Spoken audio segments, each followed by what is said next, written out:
Welcome to our channel. Today we how to uninstall Bubble plugins from app workflows step by step clearly.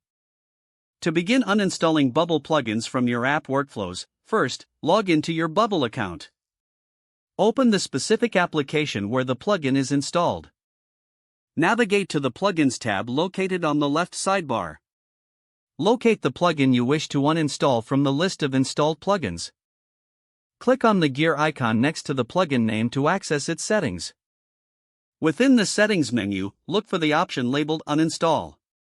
Click on the Uninstall button to remove the plugin. Confirm the uninstallation by clicking Yes when prompted.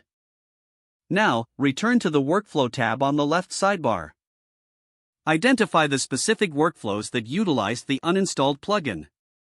Open each workflow to check for any elements or actions that are associated with the removed plugin. Delete or replace any elements or actions that are no longer functional due to the uninstallation. Make sure to save your changes in each workflow. After completing the adjustments, preview your application to ensure everything is working smoothly.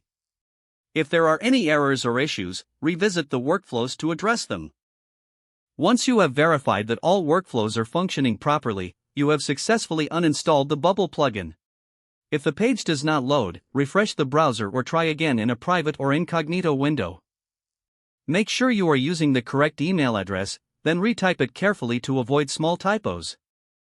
If your password is not accepted, use the reset option and create a new strong password you can remember.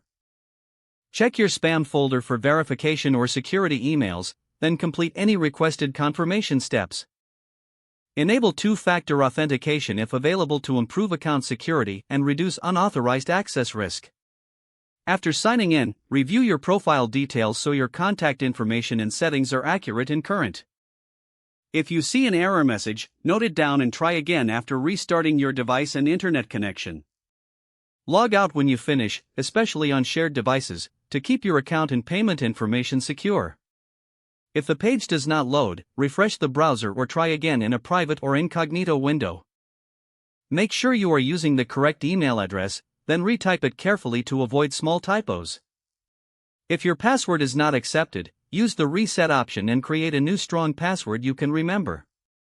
Check your spam folder for verification or security emails, then complete any requested confirmation steps. Enable two-factor authentication if available to improve account security and reduce unauthorized access risk. Don't forget to like this video and subscribe to our channel for more step-by-step tech guides.